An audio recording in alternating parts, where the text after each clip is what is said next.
Hello there everybody and welcome back to another episode of An Ecologist Plays, where we explore nature by playing video games. Now of course we are back in the miniaturized world of Grounded and we are exploring the undergrowth, and today we have one major mission: kill mosquitoes, which will be right over there. There they are indeed. And we are going to be doing that in order to get the mosquito needle weapon.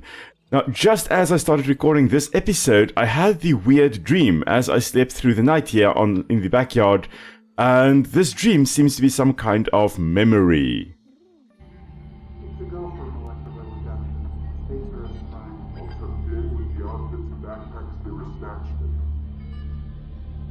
Body mass readout is an acceptable range. The skin fold degradation is minimal. Specimen vitals are stable and holding. Looks like we've done it. Great job, everyone. Let's set up 3 more trials for replication. Sorry to crash your party. The Defense Department has arrived early to discuss Project Orc. The director needs you to be present at the meeting. Not sure what's worse, our director or a 3-hour meeting with the military.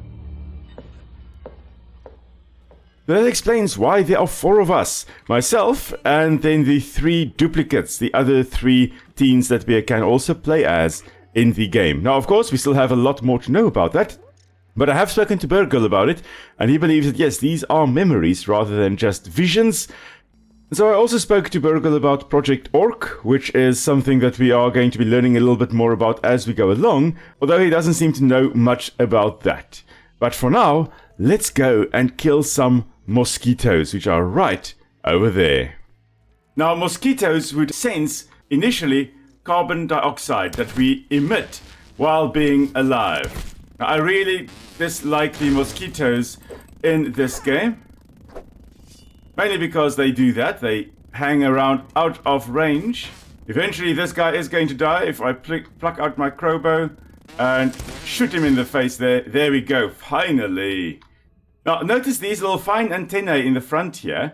These are then, of course, the antennae that they will use to initially detect the carbon dioxide that we emit. Now, you can try to hold your breath, but they will still find you. And that's because not only will there be this cloud of carbon dioxide still coming from you whenever you breathe, they also will be zoning in on your location, initially using the carbon dioxide, but then using color.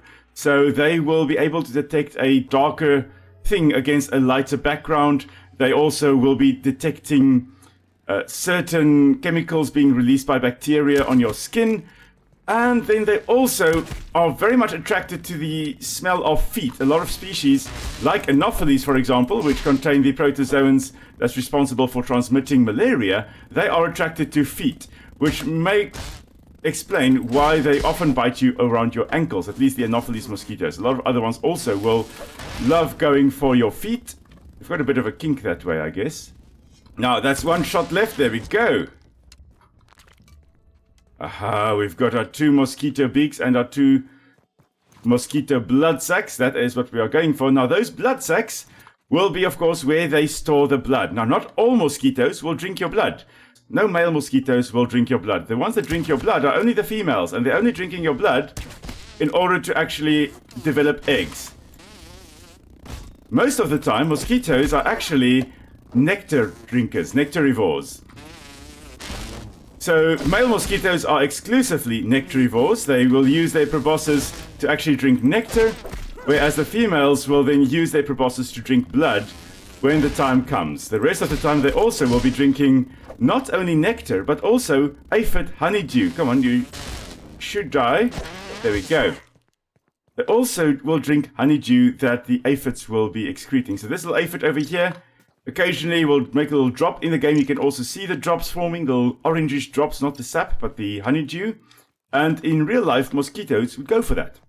Of course, they drink the blood of humans or mammals, or in some cases even reptiles, and there's even a species or 2 that will go for earthworms, believe it or not, drinking the blood of the earthworms when they surface. And they will then, of course, get a lot of iron and proteins from the blood. And that is then the reason why they drink our blood. The eggs will then develop inside the female's body, and she will lay it in the water. You've got little plankton-eating larvae that then develop in the water there. Mostly plankton-eating. Some of them are also predators. There's even a species of mosquito that basically eats the babies of other mosquitoes, which is amazing. The elephant mosquito. They're massive in size. We'd love to still see one, but they don't occur here where I am in South Africa. They are in eastern South Africa, if I'm not mistaken, but not around here in the Western Cape where I am. So mosquitoes, quite amazing, but quite gross. And we now do have 3 blood sacs and 3 mosquito beaks, and we're going to be using that to make my favorite weapon in a moment. Now, while we are going in to go analyze that, just a massive thank you from my side to all of you who have subscribed to the channel. I mean, this really has been an amazing month. I really appreciate all of you who have subscribed, all of you comment. I love it. It's amazing for me every time I upload a video to go see when the first comments start rolling in. So if there's anything you would like me to do, please guys, drop it down in the comments. If anything you're wondering about, any creature you would like to know more about, also drop it in the comments. I really appreciate it, even if it is just to say, why on earth are you doing something stupid like this? You know, drop it in the comments, just, phrase it differently perhaps. But thank you all for joining me on this little adventure. I really, really appreciate it.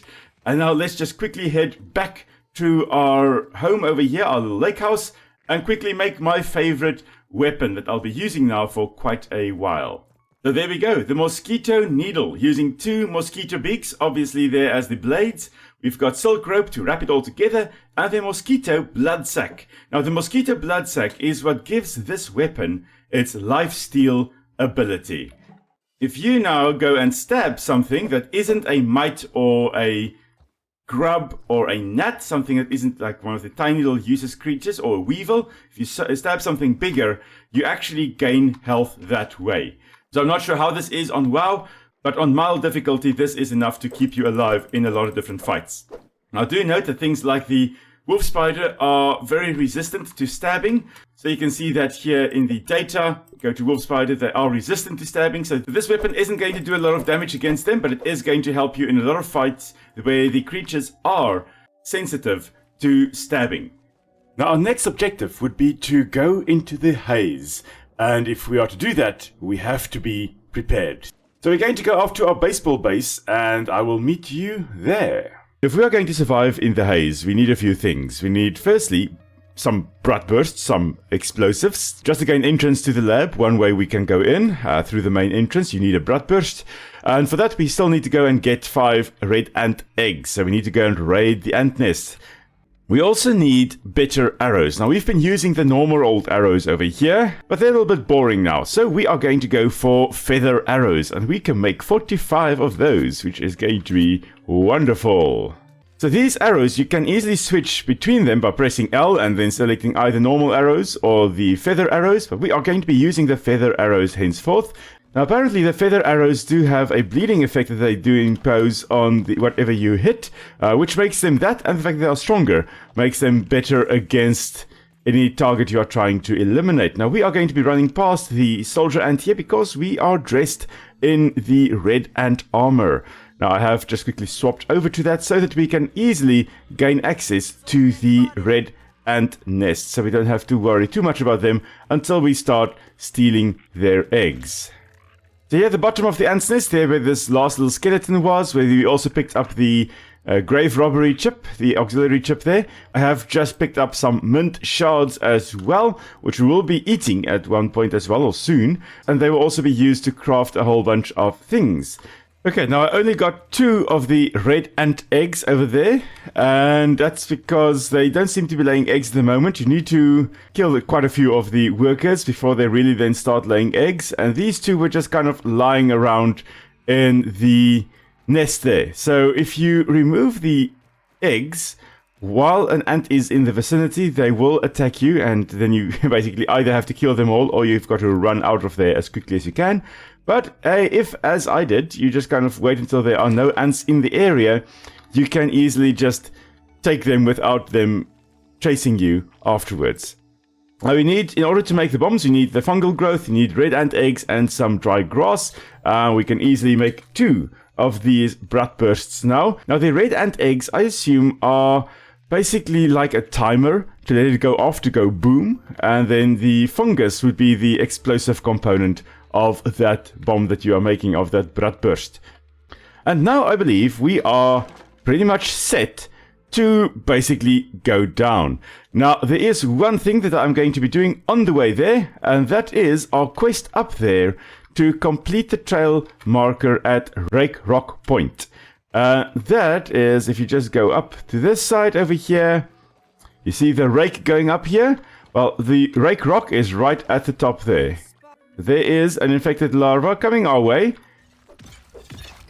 And there we go, explosions, 2 in a row. So as I was saying, the fungus of these that we can see here are probably the explosive component of the bloodbursts. Now again, this is probably a lacewing larva.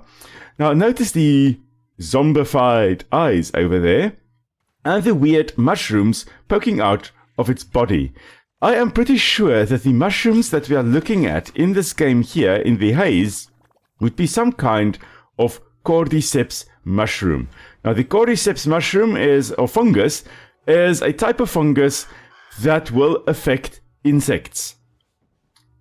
And a cordyceps means club head because the fungus, the fruiting body of the fungus resembles these clubs that you can see sprouting out of that ladybird over there, out of that ladybug. Now, we're not going to be fighting that ladybug now, but we are going to go up Rake Rock Point, which is to this side. And we may be encountering some mites on the way up there. Oh, not only some, a lot. There's also a spiderling over here. Hello, mite. You might as well die. And the spiderling.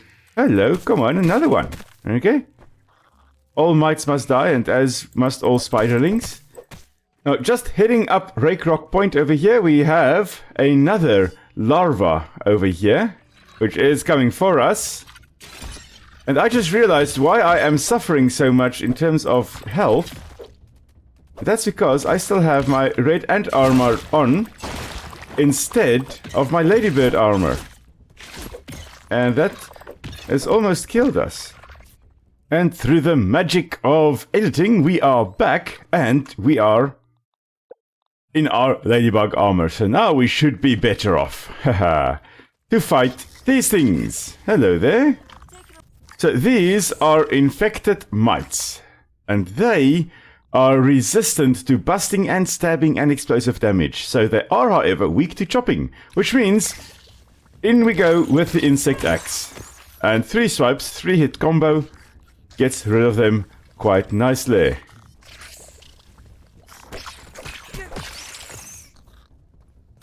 So again, we have these mites being infected by the mushroom. Hello, and the ladybird. Now, in this case, it most likely is the fact that there are a whole bunch of different cordyceps species, each one affecting different types of invertebrates. So some will be affecting grasshoppers, some are affecting ants, some would affect ladybugs.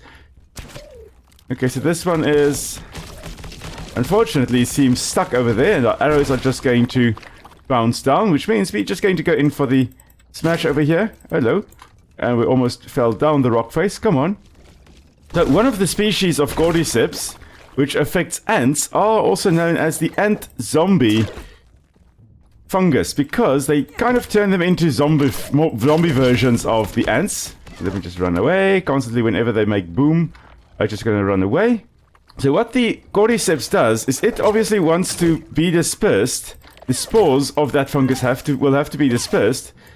And the way it does that... Oh, okay, got a little bit of damage there.